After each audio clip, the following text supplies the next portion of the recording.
presentar siempre a los invitados, pero hoy, bueno, como el invitado es de casa, es mi socio, pues hemos elegido a Marian Rodríguez para que lo entreviste. No es la primera vez que lo entrevista, porque trabajando en Telecabarga, que yo trabajaba allí, lo he entrevistado ya, bueno, pues infinidad de veces. Ha hecho entrevistas de sexualidad con todo Santander, con lo que se supone caras que poníais porque no esperaba la gente ese tipo de preguntas.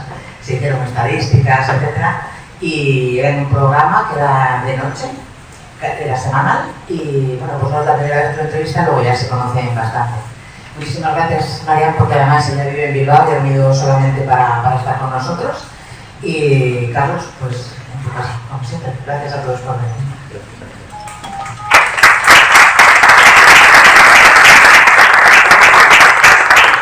Bueno, muchas gracias, Ángela, por tu presentación y muchas gracias a todos ustedes por acompañarnos esta tarde. Perdona este lado de aquí si les doy un poquito la espalda. Bueno, pues como bien ha dicho Ángela, yo conozco a Carlos, he trabajado con él y para mí es un verdadero placer pasar este ratito aquí con él y con ustedes. Y lo primero que voy a hacer va a ser presentarle. Como todos ustedes saben, es el doctor Carlos San Martín Blanco, es doctor en medicina summa cum laude por la Escuela de Salud Pública de la Universidad de Maryland en Estados Unidos. Se licenció en medicina y cirugía en la Universidad de Cantabria, especializándose posteriormente en sexología y terapia de la pareja por la Asociación Española de Sexología Clínica y el Instituto de Sexología de París. Es además máster en terapia de pareja por la Universidad de Maryland y máster en psiquiatría y salud mental por la Universidad Europea. Ha presidido congresos nacionales e internacionales de sexología y salud y ha escrito medio centenar de artículos en revistas científicas de divulgación y capítulos de libros. Es investigador y autor de estudios de investigación como el Estudio Europeo sobre Confianza Sexual, desarrollado en el año 2011 y en 12 países europeos. Ha sido durante 5 años director del programa SENDA, de reeducación y terapia para hombres que ejercen la violencia en la pareja. Programa dependiente del Gobierno de Cantabria, por el que pasaron más de 500 maltratadores. También fue director del máster de Agente para la Prevención e Intervención en Violencia Familiar del Gobierno de Cantabria, en el que se formaron 400 profesionales de distintos ámbitos. Ha impartido más de 1 millar de conferencias y cursos en el ámbito de la salud sexual y colaborado con multitud de medios de comunicación. Profesor universitario en distintos máster y posgrado, es actualmente director del máster de Sexología Médica de la Universidad Europea del Atlántico. Es secretario general y académico permanente de la Academia Española de Sexología y Medicina Sexual. Vicepresidente del Instituto Europeo de Sexología. Coordinador del Grupo de Sexología de SEMERGEN, la Sociedad Española de Médicos de Atención Primaria. Y cofundador y codirector del Centro Interdisciplinar de Psicología y Salud. Ha ayudado como terapeuta a más de 3.700 pacientes en más de 40.000 consultas en 22 años de práctica clínica como sexólogo clínico y terapeuta de pareja. Y es uno de los expertos españoles en violencia de género más reconocidos. Y yo tengo la suerte de ser su amiga.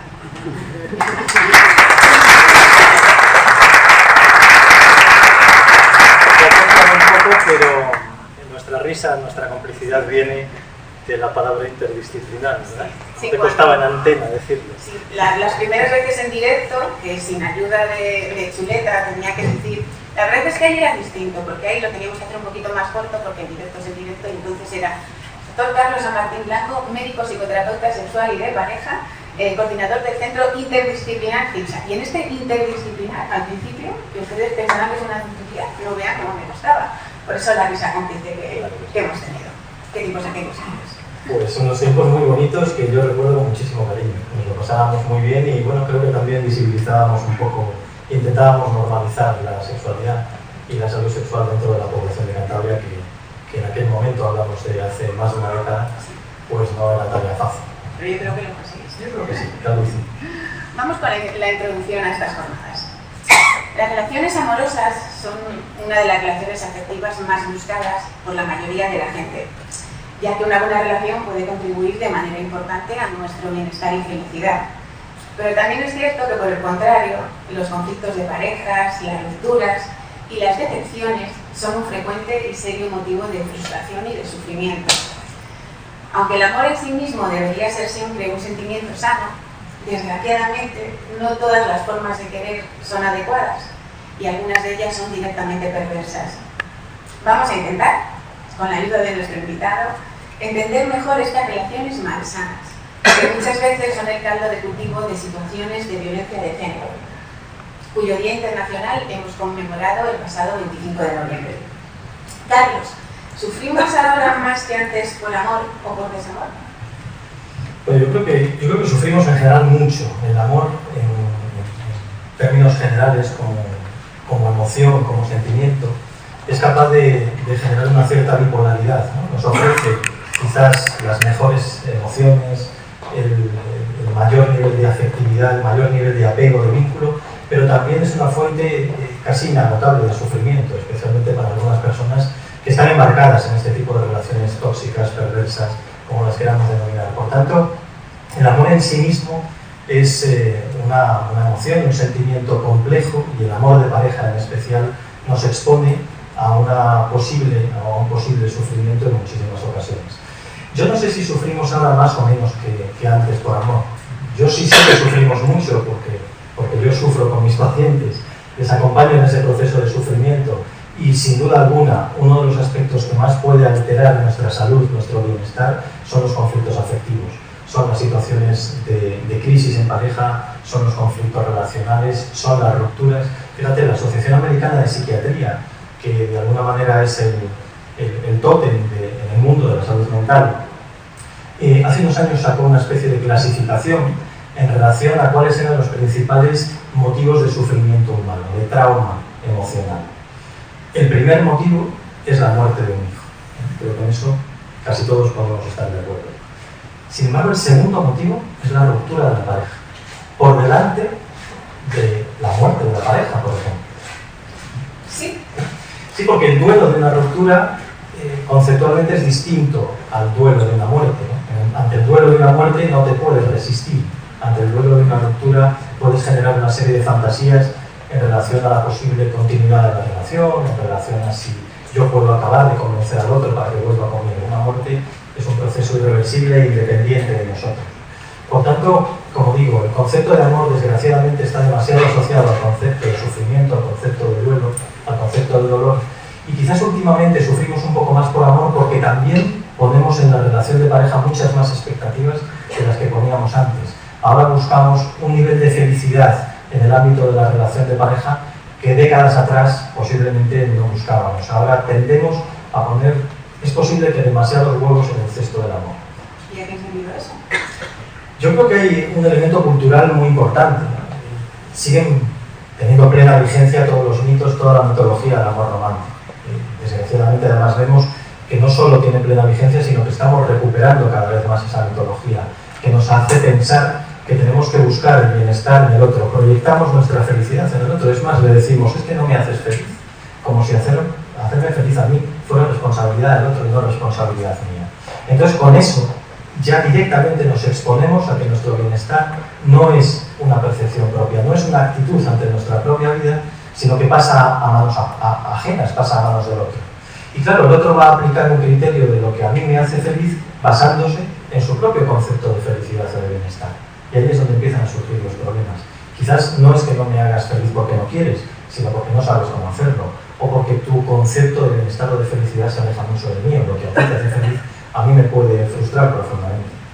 Hablando de bienestar, yo le recuerdo, porque a mí me han dicho que la gente aquí suele participar. Entonces, que en cualquier momento de la entrevista, si alguien tiene alguna duda, o si me quiere ayudar a entrevistar a Carlos, pues ustedes me paran y hacen una pregunta. Hasta Bilbao han llegado esos rumores, y la gente interviene mucho y que da gusto venir. Bueno, Carlos, ¿en qué consiste ser una mujer mal querida? Bueno, yo sé que quizás es un concepto poco utilizado, ¿no? De hecho, hay un libro que lleva ese apelativo de mujeres mal queridas. Yo creo que lo podemos describir como una situación en la que una mujer recibe un sentimiento amoroso por parte de su pareja, hoy vamos a hablar fundamentalmente de ese vínculo, del vínculo relacionado en pareja, recibe un sentimiento amoroso, percibe que el otro la quiere, pero también ese mismo sentimiento amoroso le produce un profundo dolor y una profunda frustración. Porque no la quiere con el nivel de compromiso con el que quiere ser querida, porque no la quiere con el nivel de buen trato que probablemente merece, porque no cumple las expectativas reales que ella se ha marcado, sean irracionales o no, y por tanto maneja una ambivalencia constante en la relación. Por un lado, el deseo de ser querida y por otro lado, el deseo de buscar en el otro mi fuente fundamental de bienestar. Lo que, sobre todo mujeres que se pueden sentir a sí mismas dentro de esa etiqueta de malqueridas, lo que sobre todo genera es un profundo sentimiento de frustración constante ante la que la mujer se revela una y otra vez hasta que llega un momento en que no le queda otra, en el mejor de los casos, que aceptar que el otro no la quiere de la manera en la que ella busca ser querida. Que no significa que su pareja no la quiere, pero la quiere a su manera. Efectivamente, unas veces su manera es una manera simplemente que no es compatible y otras veces confundimos el amor con otro tipo de emociones o con otro tipo de sentimientos. El amor que un maltratador le dice tener a su pareja, te aseguro que es de todo menos amor. Es decir, yo siempre digo que llamar amor a lo que un maltratador siente ante su víctima es insultar al amor. Pero bueno, en ese tipo de relaciones, esa mujer malquerida, con ese amor no le basta. Desde luego, ese amor no la hace feliz. Claro, y además no solo no la hace feliz, sino que tiene una profunda dificultad para aceptar ese hecho. Está constantemente en un proceso de rebelión interna, demandando ser querida de una determinada forma, pidiendo al otro que cambie su estilo de apego, su forma de quererla, con lo cual el conflicto dentro de la relación está servido, porque yo estoy intentando quererte a mi manera y sin embargo tú estás recibiendo mi afecto como algo menor, como algo que no te sirve, como algo que no te vale. Imagínate el nivel de conflictividad que suele surgir en las relaciones en las que se produce esta dinámica, ¿no? ¿Qué es un amor incondicional? Te digo lo primero que me ha venido a la cabeza, ¿vale?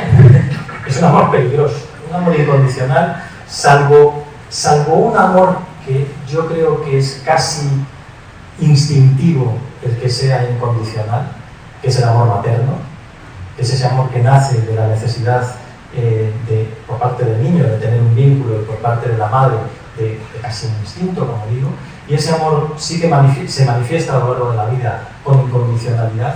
El resto de relaciones afectivas basadas en la incondicionalidad se convierten en relaciones de riesgo. ¿Por qué digo esto? Porque hay una cosa que tradicionalmente hacemos mal y es manejar la incondicionalidad de los demás. Si tú me sientes un amigo incondicional, tarde o temprano vas a dejar de cuidarme. Tarde o temprano me vas a tratar peor. Tarde o temprano vas a medir menos la manera en la que me tratas. Fijaros qué tipo de frases nos decimos en pareja. ¿Con quién me voy a desahogar mejor que contigo? Pues con el quinto B, que te encuentras a las 8 de la mañana. O con algún profesional. O con algún profesional, pero no contigo. Además, generalmente cuando decimos esto no me desahogo contigo, me desahogo contra ti. Aquí las preposiciones son importantes. De manera que asumimos con total normalidad el hecho de poder abusar de la confianza del otro, de poder abusar de un maltrato, y separo la palabra, por parte del otro, bajo la idea de que como me vas a querer de cualquier forma. Yo siempre suelo decir a mis pacientes que por supuesto es importante que el otro se sienta seguro dentro de la relación, pero la incondicionalidad nos hace más vulnerables. La incondicionalidad nos lleva a no cuidar aquello que sabemos que independientemente de cómo actuemos va a seguir estando ahí. ¿Con quién en determinadas ocasiones tenemos una actitud menos cuidada o menos delicada? Con nuestras madres. ¿Por qué? Porque sabemos que tarde o temprano, si se enfadan, nos van a perdonar, nos van a disculpar, nos van a entender. Eso en pareja se traduce en una situación peligrosa, porque acaba haciendo pensar al otro que hagas lo que hagas, me trates como me trates, me quieras como me quieras, yo voy a seguir estando a tu lado.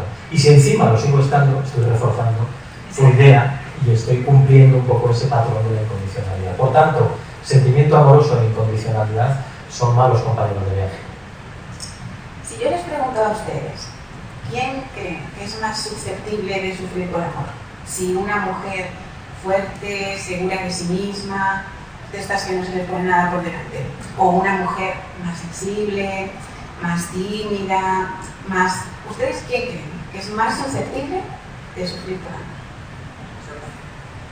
¿La segunda? La primera. Fuerte. Carlos, qué foro tan inteligente. La de Emil se conforma con lo que sea. Va un poco por ahí, efectivamente.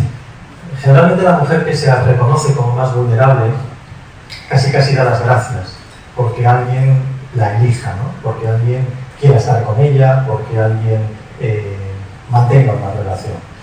La mujer que además nos llama más la atención es aquella mujer más fuerte, es decir, aquella que en otros aspectos de su vida sí que tiene una capacidad de gestionar sus conflictos, sus problemas, incluso sus relaciones, de una manera contundente, de una manera asertiva, de una manera efectiva. Pero ¿qué pasa con esa mujer, vamos a llamarla fuerte? Que es una mujer más autoexigente también. Y que es una mujer incluso que va a tender a tener un patrón de relación en su cabeza.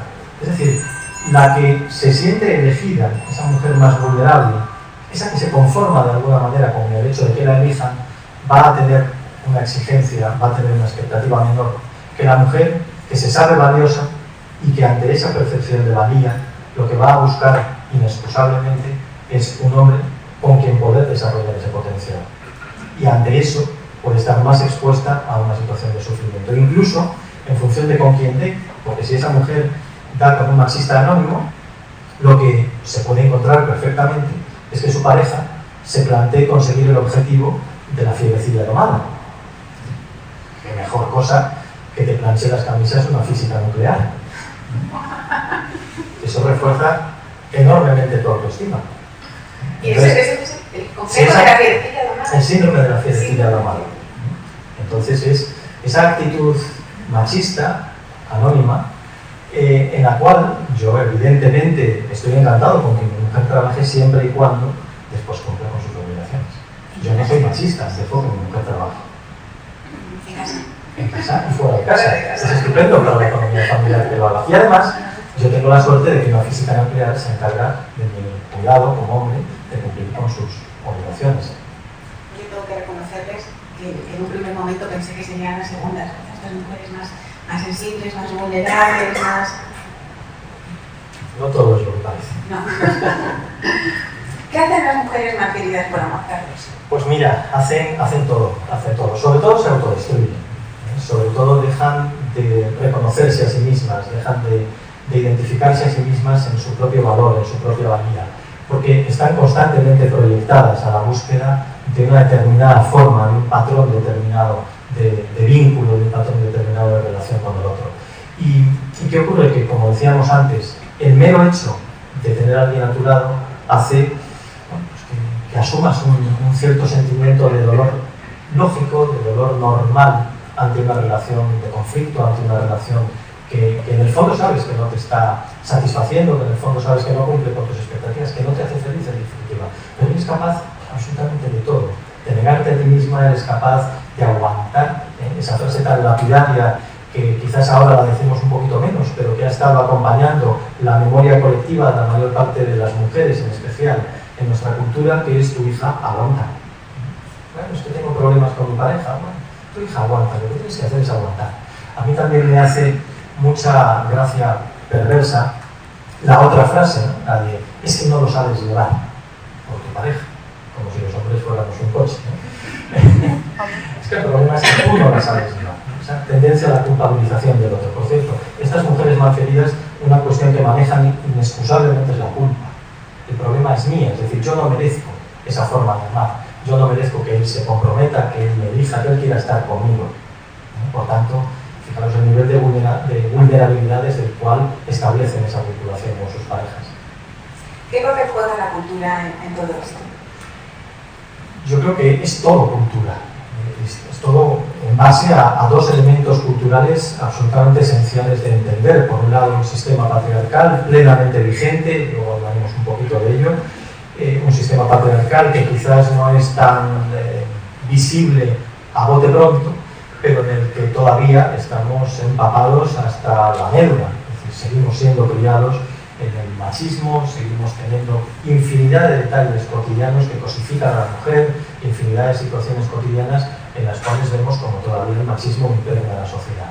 Y por otro lado, todo ese conjunto, todo ese imaginario colectivo que tiene que ver con el romanticismo, que tiene que ver con la ética del romanticismo. Yo suelo decir que la estética del romanticismo está muy bien, la cenita de velas, que dentro de una relación afectiva haya una estética romántica, está muy bien regalar flores, tanto a un hombre como a una mujer, pero lo peligroso es la ética del romanticismo, es decir, el conjunto de creencias que de alguna manera todos tenemos asumidas, que desde el punto de vista racional decimos, no, esto es una tontería, esto no va a ser, pero que en el fondo, cuando rascamos un poquito, acaban formando parte de nuestras creencias más profundas, de nuestras ideas más arraigadas, de las que acaban condicionando nuestro comportamiento.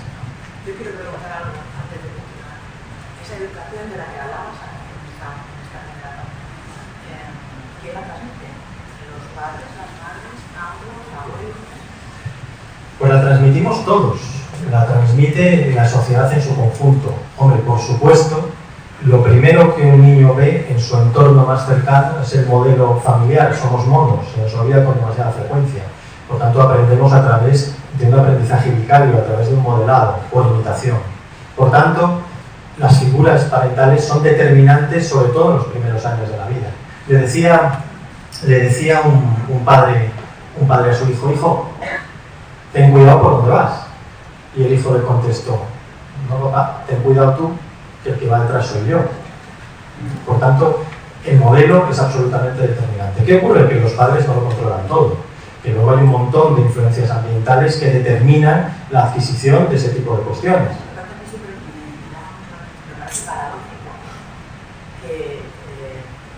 Hombres y mujeres educamos a los niños, pero las mujeres que estamos tan sensibilizadas con que no haya ese machismo, que haya esa igualdad, nosotras también estemos transmitiendo ese tipo de aspectos. Eso me parece una paradoja impresionante. Creo que tendríamos que a lo mejor ser un poco autocríticas ahí y empezar a mover esto, a cambiarlo. Mira, yo todavía me encuentro, te diría que de forma cotidiana, yo que me muevo en ámbitos habitualmente de congresos y de foros científicos y demás, me encuentro casi sistemáticamente cuando hablo de violencia de género, cuando hablo de este tipo de cosas, el típico comentario en la cena de turno de, pues es que también hay hombres maltratados, pues es que las mujeres ya esto del feminismo lo tenemos superado.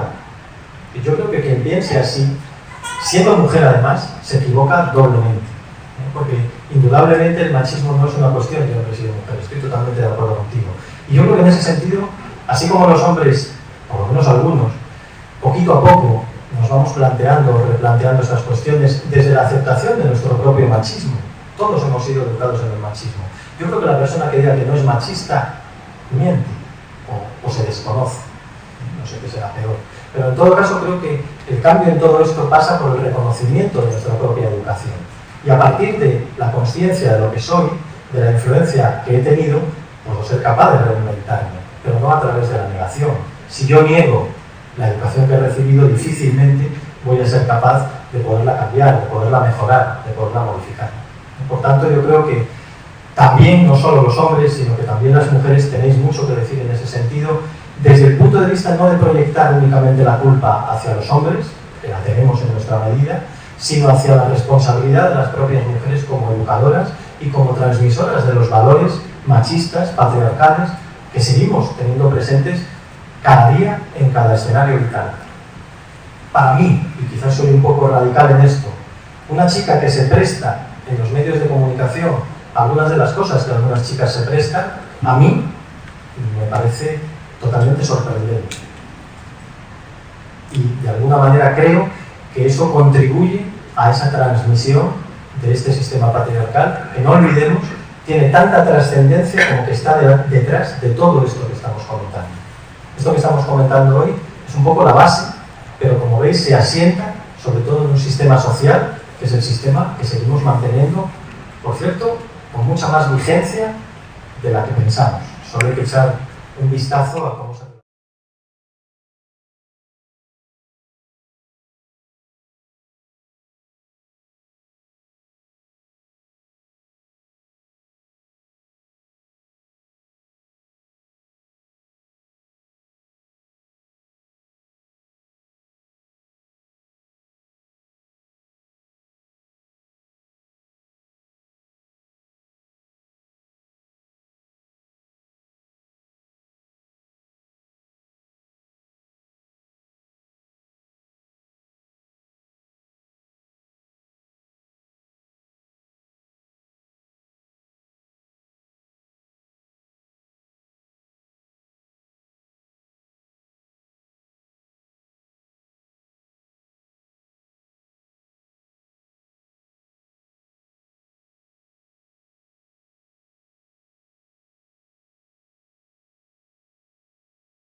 de cierto miembro de la pareja a encontrarse con cierta gente, no sé si ustedes me entienden, ¿no? Ciertos perfiles.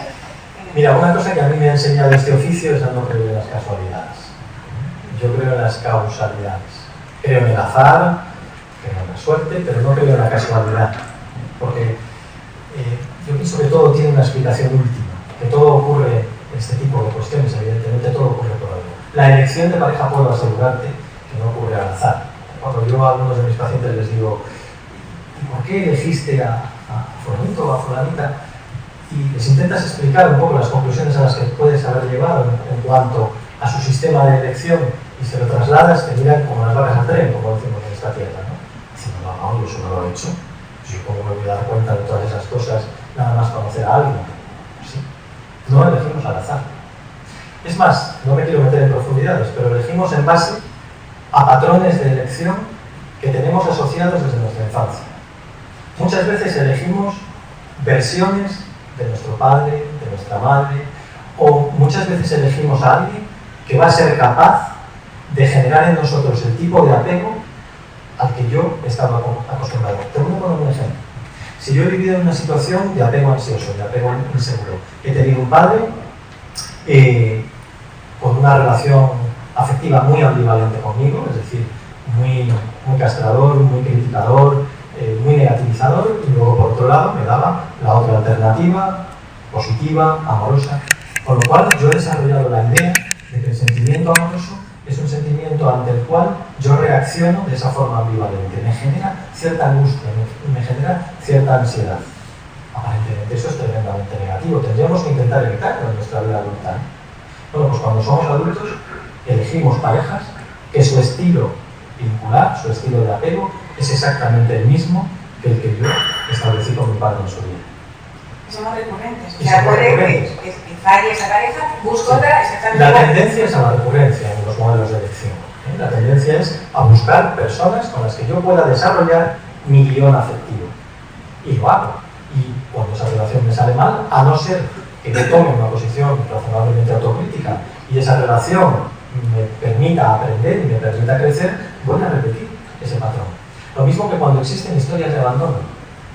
Cuando existen historias de abandono, la persona vive su relación amorosa en base a ese miedo. Si yo tengo una historia infantil de abandono, si me he sentido abandonado por papá o si me he sentido abandonado por mamá, en mi relación afectiva voy a tener sistemáticamente el miedo a que me abandonen. Y paradójicamente, de manera indirecta, voy a acabar provocando en mis relaciones adultas que me abandonen.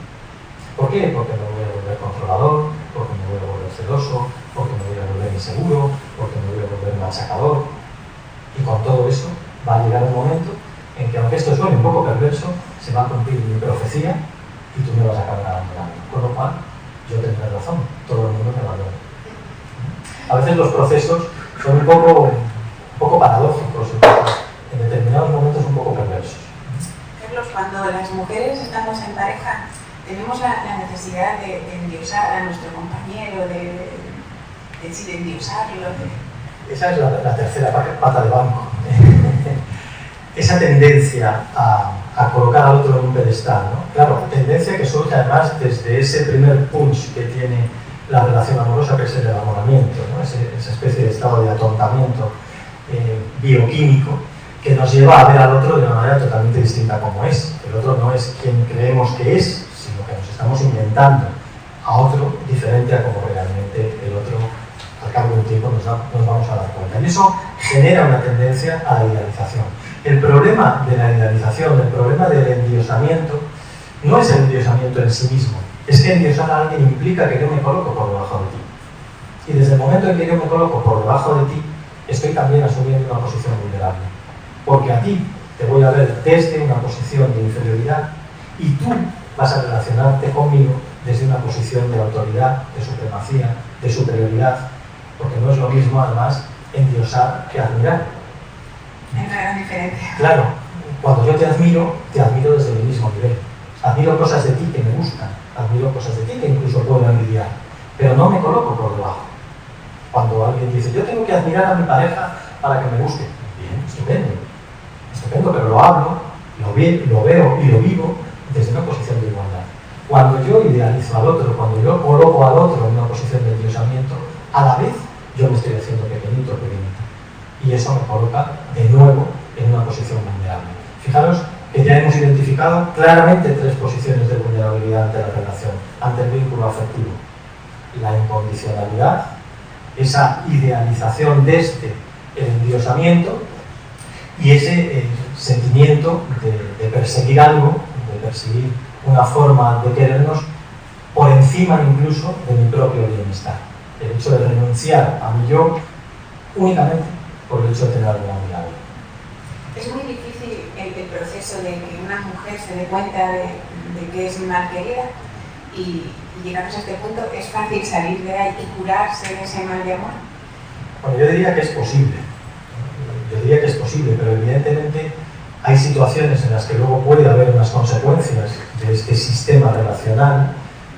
La consecuencia, que ahora hablaremos tranquilamente de ella, que es la violencia de género, es quizás la consecuencia más dramática de este escenario, de este caldo de cultivo.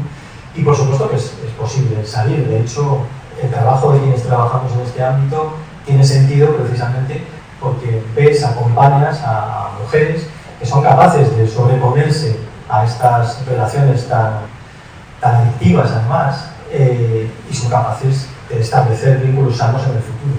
Yo creo que sobre todo el mensaje, el concepto tiene que ir en esa dirección, reconocer el amor como un sentimiento que debería de generar bienestar y desvincularlo definitivamente, por muy judio-cristiano que eso sea, por mucho que lo llevamos casi en nuestro ADN cultural de asociar el amor o el bienestar con el sufrimiento y con el dolor, como digo, definitivamente separarlo de un sentimiento tan positivo como puede ser el sentimiento amoroso. Amor y dolor, amores reñidos no son los más queridos. Amores reñidos, mejor deshacerse de ellos. ¿Qué tal se encuentran? ¿Están bien? Si yo les digo, ¿ustedes creen que las mujeres seguimos buscando al príncipe azul? Sí. ¿Pero aquí? ¿Seguimos buscando a las mujeres al príncipe azul? Pero incluso puedes encontrarle, pero luego no te gusta el tono de azul. O destiñándola. O destino. Carlos, danos tú una visión. Ha estado bien eso. Bueno, yo creo que menos que antes.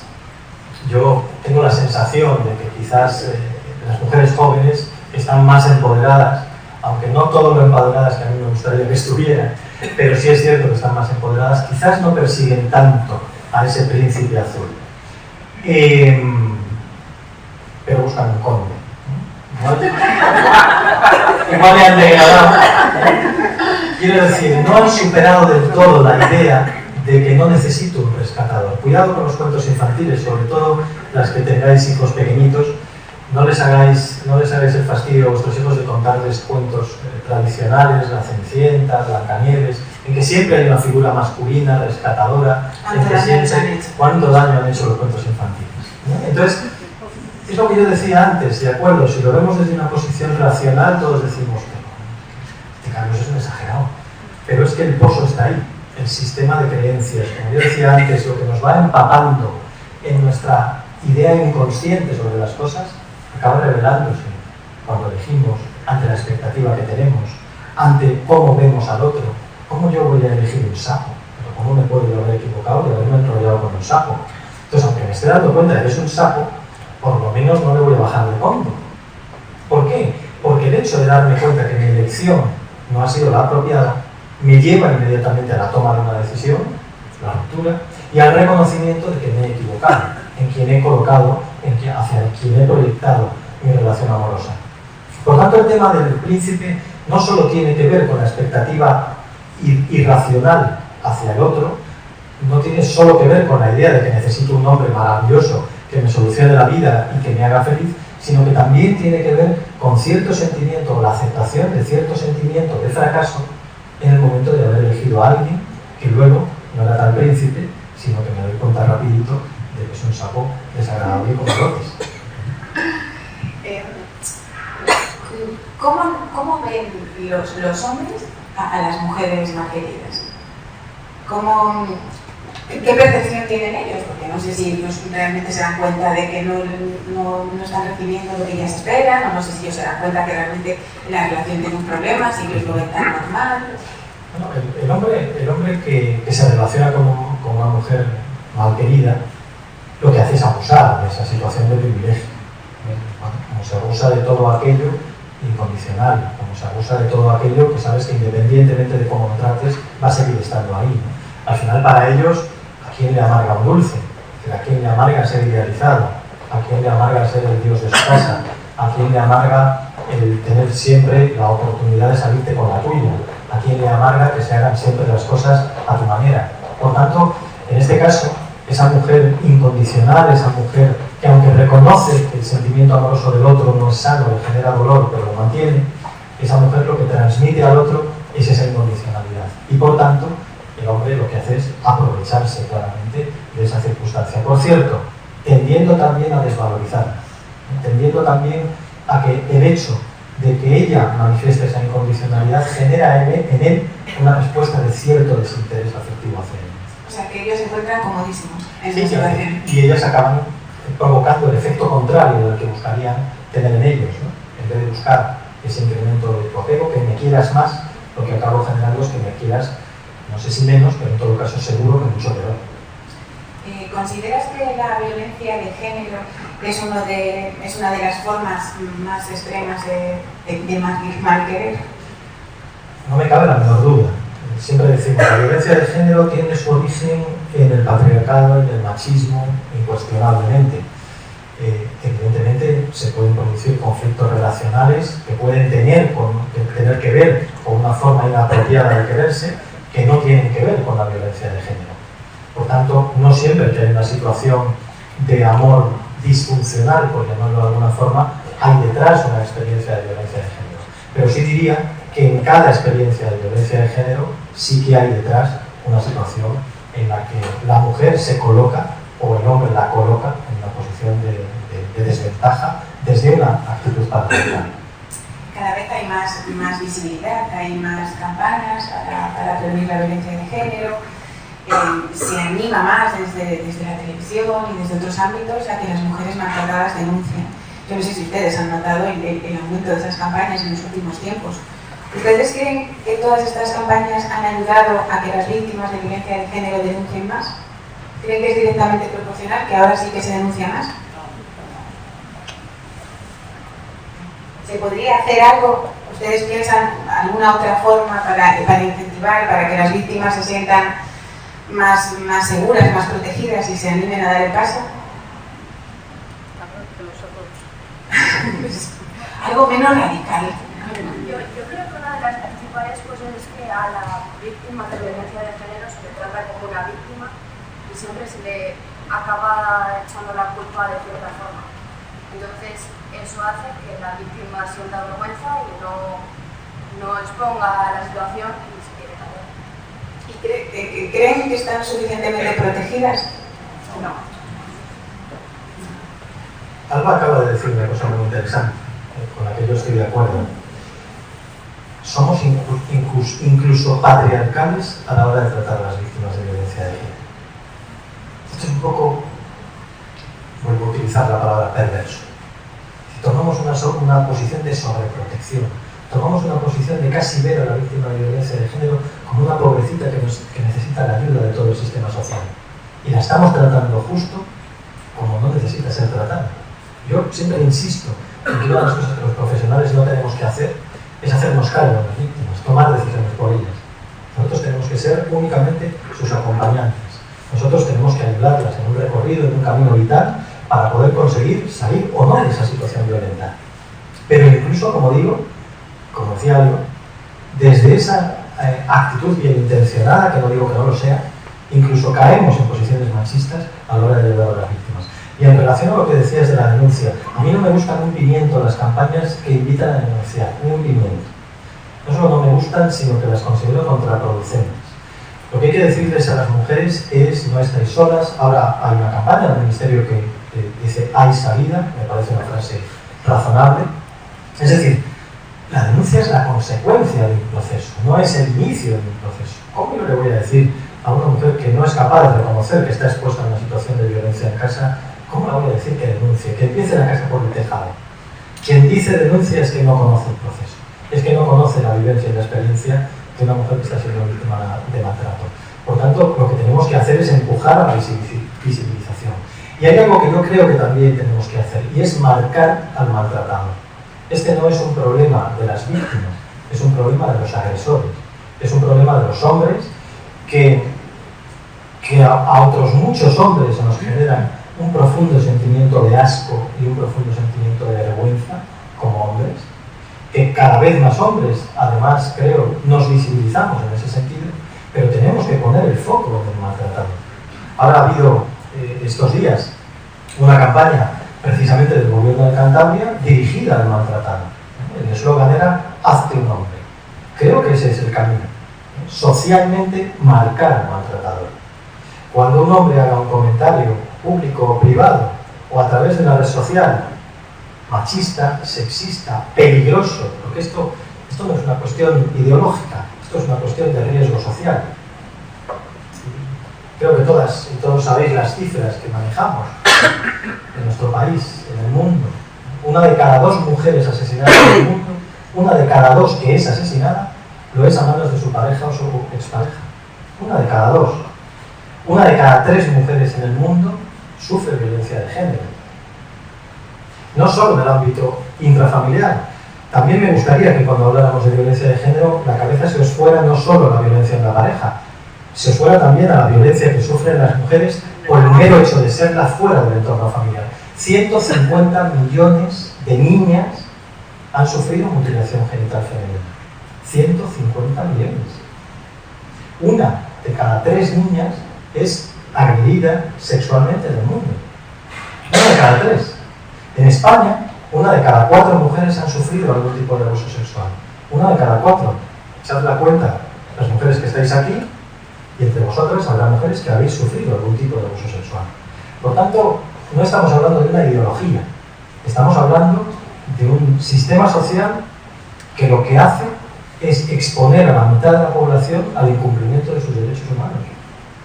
Carlos, pero ¿cuál crees tú que son las razones para que año tras año las víctimas de víctimas mortales de violencia de género, o sea, sean más? Es que si comparamos la estadística de este año con la del año pasado, es que vamos a más. Y luego ese efecto, no hay llamada, pero muchas veces hay llamada, porque a veces que ¿tú crees que realmente existe un efecto llamada cuando vemos, cuando se publican las noticias? ¿Tú crees que eso...? Yo creo que no hay, honestamente no percibo un efecto llamada, tampoco percibo, algunos dicen, bueno, es que ahora hay más denuncias y como hay más denuncias ya, pero es que luego vemos que cuando vemos las características de los asesinatos, vemos que la gran mayoría de las mujeres asesinadas no han denunciado. Por tanto, no podemos establecer una comparativa entre, bueno, como han aumentado las denuncias, pues también eso las expone a un mayor riesgo y por tanto hay más mujeres asesinadas porque denuncian más, ¿no? Ese parámetro no se cumple. Por tanto, yo creo que la cuestión es más una cuestión de base. Tiene que ver, incuestionablemente, tiene que ver con que estamos haciendo cosas mal. De entrada, lo que no estamos haciendo es educar. Lo que no estamos haciendo es reeducar. Y lo que no estamos haciendo es hacer una justicia eficaz. La justicia tiene infinidad de problemas a la hora de aplicar, a la hora de no ser un sistema también patriarcal para proteger a las víctimas. ¿Hemos avanzado mucho? Sí, cuando oyes a responsables políticos, administrativos, judiciales, policiales. Hombre, claro, si yo te cuento cómo eran las cosas hace 22 años, como se dice vulgarmente, lo flipas. Cuando yo tenía enfrente a una mujer maltratada que sabía que se iba a volver a su casa y la iban a volver a agredir, pues tenía que coger el teléfono, llamar a una amiga abogada, hablar con la Federación de Mujeres, a ver si tenían un hueco para que esa noche durmiera en casa, a ver al día siguiente qué hacíamos con ella. Ese era el escenario, no había ningún tipo de recurso. Hoy en día lo hay, pero claro, tenemos que ser conscientes de que solo con la labor de intervención no vamos a poder solucionar esto. ¿Qué trabajo se está haciendo con los agresores? Ninguno. El criterio economicista es el que imperó a la hora, en la Comunidad de Cantabria, y lo conozco bien porque dirigía aquel programa, de suspender un programa por falta de financiación.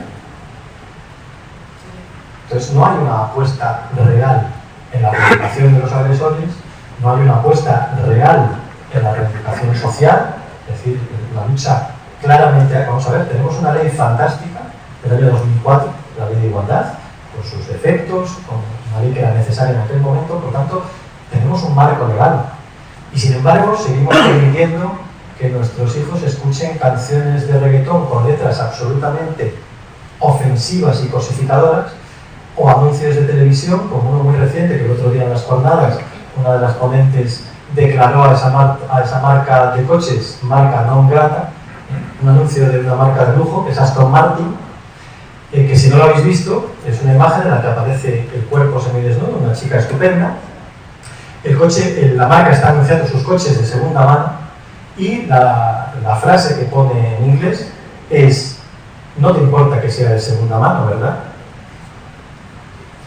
Esa publicidad, hay una ley que la puede prohibir, pero no existe voluntad ni vocación administrativa ni política para echar mano a esas cosas. ¿Cuántos anuncios vienen a Navidad? Acordaros mañana de mí en el corte del telediario. Intentad analizar de los anuncios que veis cuántos claramente tienen un contenido, ya no digo machista, digo cosificador de la mujer. Por tanto, por ley deberían de estar prohibidos. ¿Se aplica la ley? No. ¿Quiénes son los responsables? Los que tienen la responsabilidad de aplicarla. Nuestro sistema judicial y nuestro sistema político. Los profesionales en esos aspectos estamos vendidos. Carlos, ¿qué es lo que más le paraliza a una mujer antes de denunciar? ¿Cuáles son sus miedos más fuertes? ¿Qué es lo que más le puede parar a la hora de dar ese paso y por fin denunciar? Mira, yo solo quiero que tengáis claras 3 emociones que tienen todas las mujeres víctimas de violencia de género. 3 que son universales, luego pueden tener otras muchas más, ¿no? Que son el miedo porque el agresor te ha agredido, te ha insultado, te ha amenazado, te ha manipulado, te ha chantajeado, es decir, un miedo real, no es un miedo ficticio, no es una paranoia que tiene la mujer, sino que vive con miedo. De hecho, ese miedo, vivido durante mucho tiempo, es el responsable de muchas de sus consecuencias psicopatológicas posteriores. Por tanto, miedo. La segunda es la culpa. Culpa que él se encarga sistemáticamente de transmitir. Él hace algo que en psicología llamamos atribución externa de culpa. Jamás asumen su responsabilidad. Mirad, cuando trabajábamos en el programa Senda, en el grupo de agresores... De cierto miembro de la pareja a encontrarse con cierta gente, no sé si ustedes me entienden, ¿no? Ciertos perfiles. Mira, una cosa que a mí me ha enseñado este oficio es a no creer en las casualidades. Yo creo en las causalidades. Creo en el azar, creo en la suerte, pero no creo en la casualidad. Porque yo pienso que todo tiene una explicación última, que todo ocurre en este tipo de cuestiones, evidentemente todo ocurre por algo. La elección de pareja puedo asegurarte que no ocurre al azar. Cuando yo a algunos de mis pacientes les digo, ¿y por qué elegiste a fulanito o a fulanita? Y les intentas explicar un poco las conclusiones a las que puedes haber llegado en cuanto a su sistema de elección y se lo trasladas, te miran como las vacas al tren, como decimos en esta tierra, ¿no? Diciendo, no, yo eso no lo he hecho. Yo cómo me voy a dar cuenta de todas esas cosas nada más conocer a alguien. ¿Sí? No elegimos al azar. Es más, no me quiero meter en profundidades, pero elegimos en base a patrones de elección que tenemos asociados desde nuestra infancia. Muchas veces elegimos versiones de nuestro padre, de nuestra madre, o muchas veces elegimos a alguien que va a ser capaz de generar en nosotros el tipo de apego al que yo he estado acostumbrado. Te voy a poner un ejemplo. Si yo he vivido en una situación de apego ansioso, de apego inseguro, he tenido un padre con una relación afectiva muy ambivalente conmigo, es decir, muy castrador, muy criticador, muy negativizador, y luego por otro lado me daba la otra alternativa, positiva, amorosa, con lo cual yo he desarrollado la idea de que el sentimiento amoroso es un sentimiento ante el cual yo reacciono de esa forma ambivalente, me genera cierta angustia, me genera cierta ansiedad. Aparentemente eso es tremendamente negativo, tendríamos que intentar evitarlo en nuestra vida adulta. Bueno, pues cuando somos adultos elegimos parejas que su estilo vincular, su estilo de apego es exactamente el mismo que el que yo establecí con mi padre en su vida. Y somos recurrentes. O sea, puede que falle esa pareja, busco otra exactamente La igual. tendencia es a la recurrencia en los modelos de elección. La tendencia es a buscar personas con las que yo pueda desarrollar mi guión afectivo. Y lo hago. Y cuando esa relación me sale mal, a no ser que yo tome una posición razonablemente autocrítica y esa relación me permita aprender y me permita crecer, voy a repetir ese patrón. Lo mismo que cuando existen historias de abandono.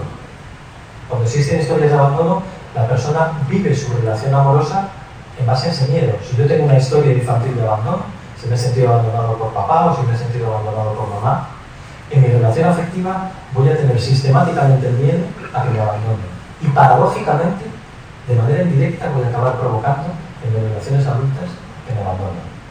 ¿Por qué? Porque me voy a volver controlador, porque me voy a volver celoso, porque me voy a volver inseguro, porque me voy a volver machacador. Y con todo eso va a llegar un momento en que, aunque esto suene un poco perverso, se va a cumplir mi profecía y tú me vas a acabar abandonando. Con lo cual, yo tendré razón, todo el mundo me abandona. A veces los procesos son un poco paradójicos, en determinados momentos un poco perversos. Carlos, cuando las mujeres estamos en pareja, tenemos la necesidad de endiosar a nuestro compañero, de endiosarlo. Esa es la tercera pata de banco.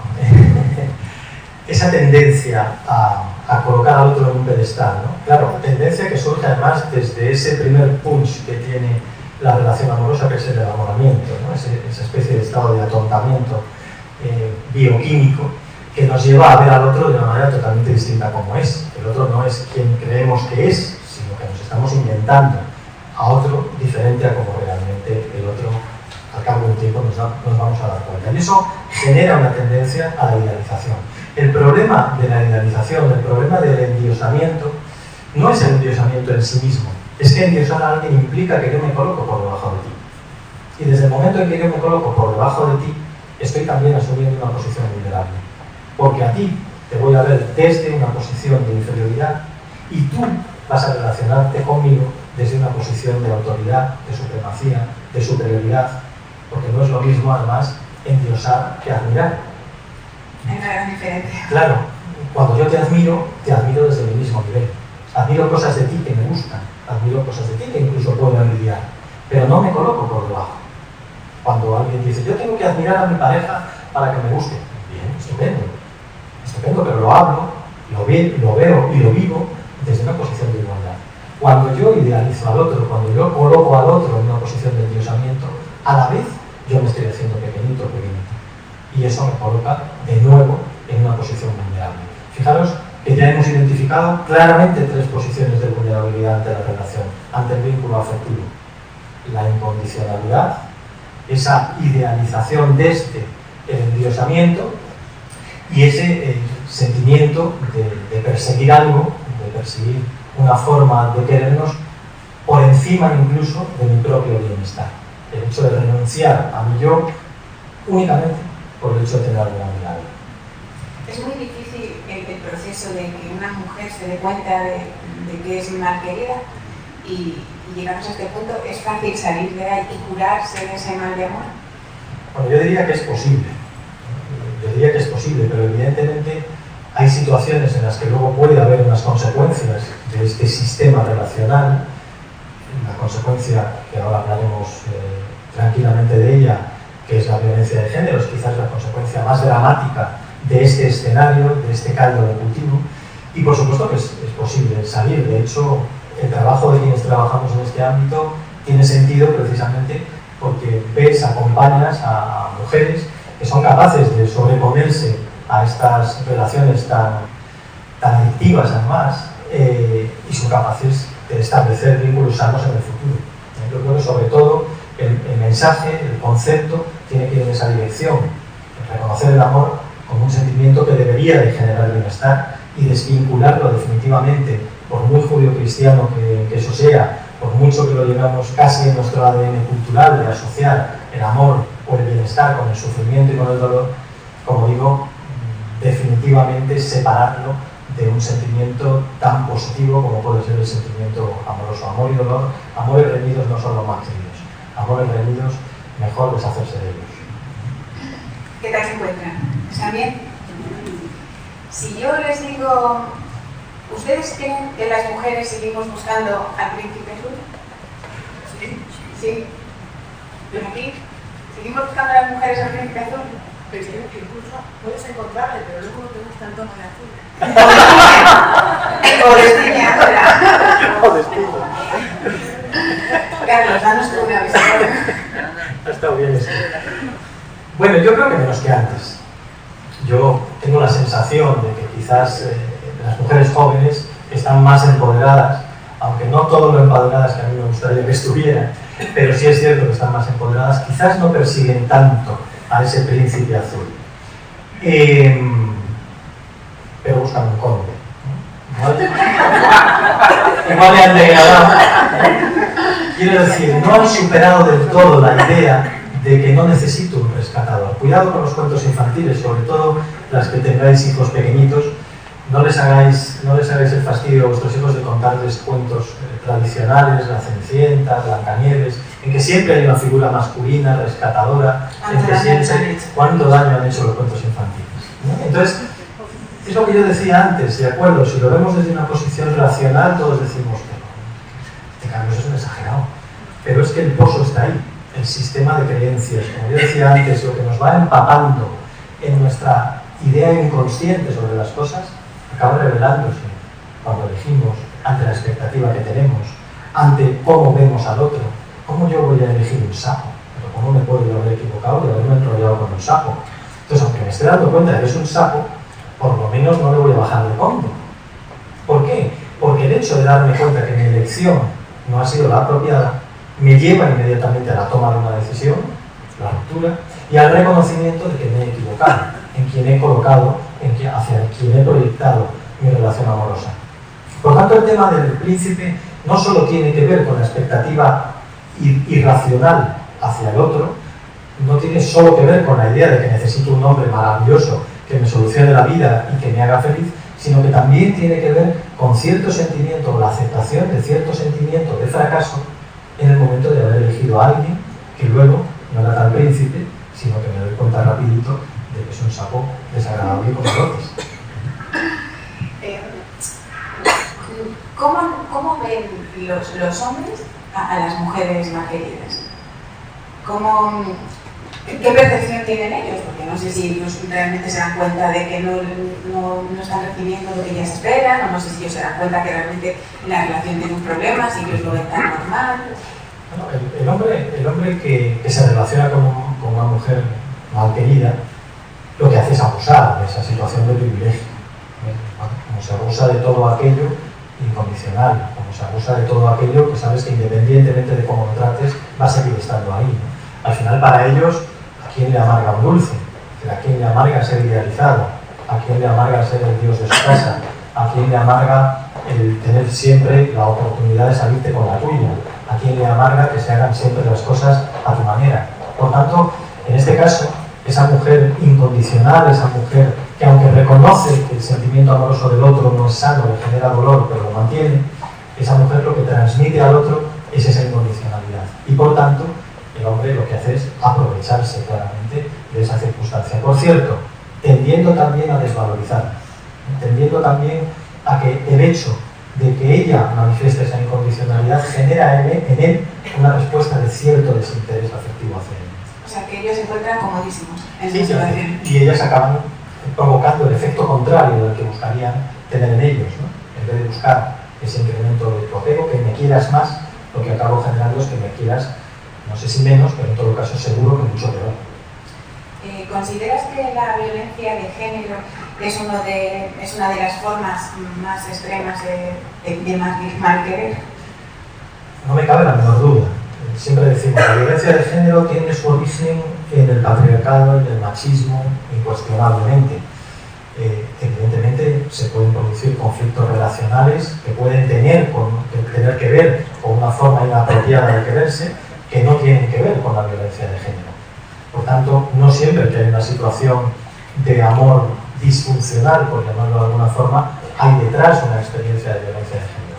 Pero sí diría que en cada experiencia de violencia de género sí que hay detrás una situación en la que la mujer se coloca, o el hombre la coloca, en una posición de desventaja desde una actitud patriarcal.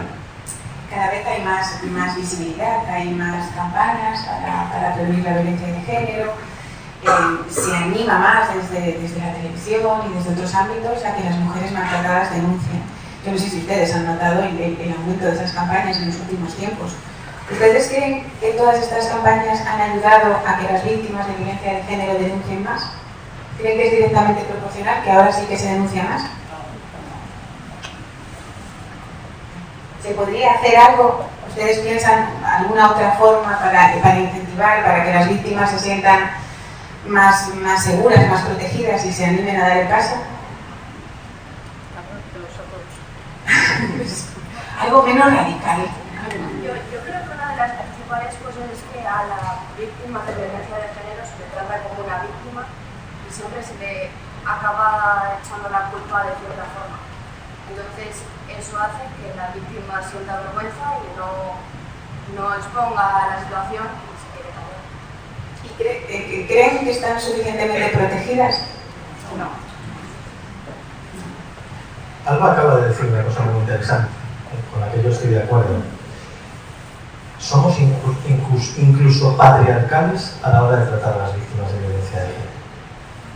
Esto es un poco, vuelvo a utilizar la palabra perverso. Si tomamos una posición de sobreprotección, tomamos una posición de casi ver a la víctima de violencia de género como una pobrecita que necesita la ayuda de todo el sistema social. Y la estamos tratando justo como no necesita ser tratada. Yo siempre insisto en que una de las cosas que los profesionales no tenemos que hacer es hacernos cargo de las víctimas, tomar decisiones por ellas. Nosotros tenemos que ser únicamente sus acompañantes. Nosotros tenemos que ayudarlas en un recorrido, en un camino vital, para poder conseguir salir o no de esa situación violenta. Pero incluso, como digo, como decía Alba, desde esa actitud bien intencionada, que no digo que no lo sea, incluso caemos en posiciones machistas a la hora de ayudar a las víctimas. Y en relación a lo que decías de la denuncia, a mí no me gustan un pimiento las campañas que invitan a denunciar, ni un pimiento. No solo no me gustan, sino que las considero contraproducentes. Lo que hay que decirles a las mujeres es: no estáis solas. Ahora hay una campaña del Ministerio que dice hay salida, me parece una frase razonable. Es decir, la denuncia es la consecuencia de un proceso, no es el inicio de un proceso. ¿Cómo yo le voy a decir a una mujer que no es capaz de reconocer que está expuesta a una situación de violencia en casa, cómo le voy a decir que denuncie, que empiece la casa por el tejado? Quien dice denuncia es que no conoce el proceso, es que no conoce la vivencia y la experiencia de una mujer que está siendo víctima de maltrato. Por tanto, lo que tenemos que hacer es empujar a la visibilización. Y hay algo que yo creo que también tenemos que hacer, y es marcar al maltratado. Este no es un problema de las víctimas, es un problema de los agresores, es un problema de los hombres que a otros muchos hombres nos generan un profundo sentimiento de asco y un profundo sentimiento de vergüenza como hombres, que cada vez más hombres, además, creo, nos visibilizamos en ese sentido, pero tenemos que poner el foco en el maltratado. Ahora ha habido estos días una campaña precisamente del gobierno de Cantabria dirigida al maltratado. El eslogan era "hazte un hombre". Creo que ese es el camino, socialmente marcar al maltratador. Cuando un hombre haga un comentario público o privado o a través de una red social machista, sexista, peligroso, porque esto no es una cuestión ideológica, esto es una cuestión de riesgo social. Creo que todas y todos sabéis las cifras que manejamos en nuestro país, en el mundo. 1 de cada 2 mujeres asesinadas en el mundo, 1 de cada 2 que es asesinada, lo es a manos de su pareja o su expareja. 1 de cada 2. 1 de cada 3 mujeres en el mundo sufre violencia de género. No solo en el ámbito intrafamiliar. También me gustaría que cuando habláramos de violencia de género, la cabeza se os fuera no solo a la violencia en la pareja, se os fuera también a la violencia que sufren las mujeres por el mero hecho de serla fuera del entorno familiar. 150 millones de niñas han sufrido mutilación genital femenina. 150 millones. 1 de cada 3 niñas es agredida sexualmente en el mundo. 1 de cada 3. En España, 1 de cada 4 mujeres han sufrido algún tipo de abuso sexual. 1 de cada 4. Echad la cuenta, las mujeres que estáis aquí, y entre vosotras habrá mujeres que habéis sufrido algún tipo de abuso sexual. Por tanto, no estamos hablando de una ideología, estamos hablando de un sistema social que lo que hace es exponer a la mitad de la población al incumplimiento de sus derechos humanos. Carlos, pero ¿cuál crees tú que son las razones para que año tras año las víctimas de violencia, víctimas mortales de violencia de género, o sea, sean más? Es que si comparamos la estadística de este año con el del año pasado, es que vamos a más. Y luego ese efecto, no hay llamada, pero muchas veces hay llamada, porque a veces que es que, ¿tú crees que realmente existe un efecto llamada cuando vemos, cuando se publican las noticias? ¿Tú crees que eso...? Yo creo que no hay, honestamente no percibo un efecto llamada, tampoco percibo, algunos dicen, bueno, es que ahora hay más denuncias y como hay más denuncias ya, pero es que luego vemos que cuando vemos las características de los asesinatos, vemos que la gran mayoría de las mujeres asesinadas no han denunciado. Por tanto, no podemos establecer una comparativa entre, bueno, como han aumentado las denuncias, pues también eso las expone a un mayor riesgo y por tanto hay más mujeres asesinadas porque denuncian más, ¿no? Ese parámetro no se cumple. Por tanto, yo creo que la cuestión es más una cuestión de base. Tiene que ver, incuestionablemente, tiene que ver con que estamos haciendo cosas mal. De entrada, lo que no estamos haciendo es educar. Lo que no estamos haciendo es reeducar. Y lo que no estamos haciendo es hacer una justicia eficaz. La justicia tiene infinidad de problemas a la hora de aplicar, a la hora de no ser un sistema también patriarcal para proteger a las víctimas. ¿Hemos avanzado mucho? Sí, cuando oyes a responsables políticos, administrativos, judiciales, policiales.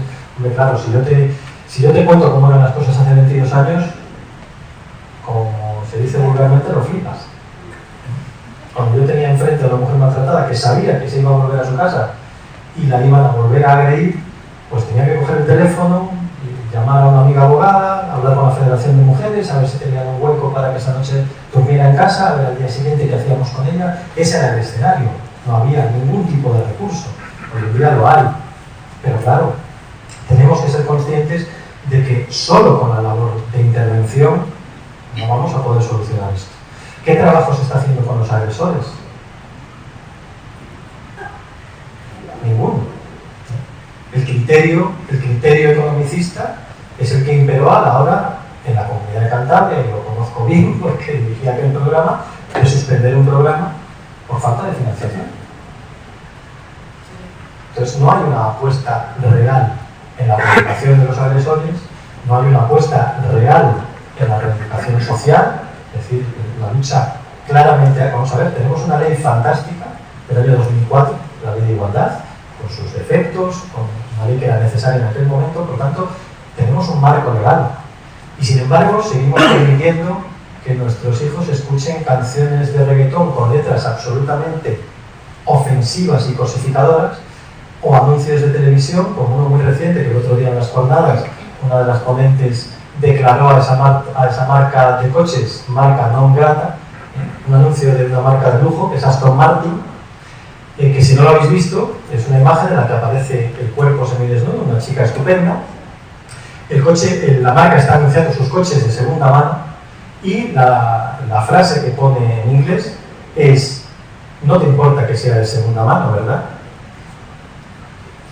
Esa publicidad, hay una ley que la puede prohibir, pero no existe voluntad ni vocación administrativa ni política para echar con esas cosas. ¿Cuántos anuncios vienen a Navidad? Acordaros mañana de mí en el corte del telediario. Intentad analizar de los anuncios que veis cuántos claramente tienen un contenido, ya no digo machista, digo cosificador de la mujer. Por tanto, por ley deberían de estar prohibidos. ¿Se aplica la ley? No. ¿Quiénes son los responsables? Los que tienen la responsabilidad de aplicarla. Nuestro sistema judicial y nuestro sistema político. Los profesionales en esos aspectos estamos vendidos. Carlos, ¿qué es lo que más le paraliza a una mujer antes de denunciar? ¿Cuáles son sus miedos más fuertes? ¿Qué es lo que más le puede parar a la hora de dar ese paso y por fin denunciar? Mira, yo solo quiero que tengáis claras 3 emociones que tienen todas las mujeres víctimas de violencia de género. 3 que son universales, luego pueden tener otras muchas más, ¿no? Que son el miedo porque el agresor te ha agredido, te ha insultado, te ha amenazado, te ha manipulado, te ha chantajeado, es decir, un miedo real, no es un miedo ficticio, no es no es una paranoia que tiene la mujer, sino que vive con miedo.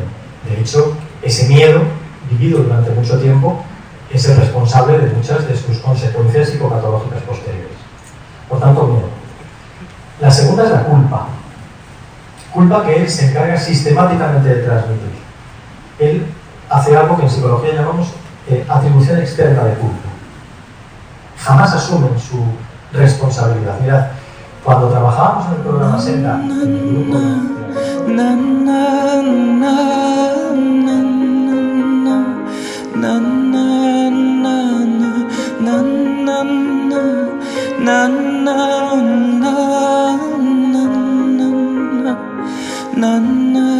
I just can't get you out of my head. Boy, you look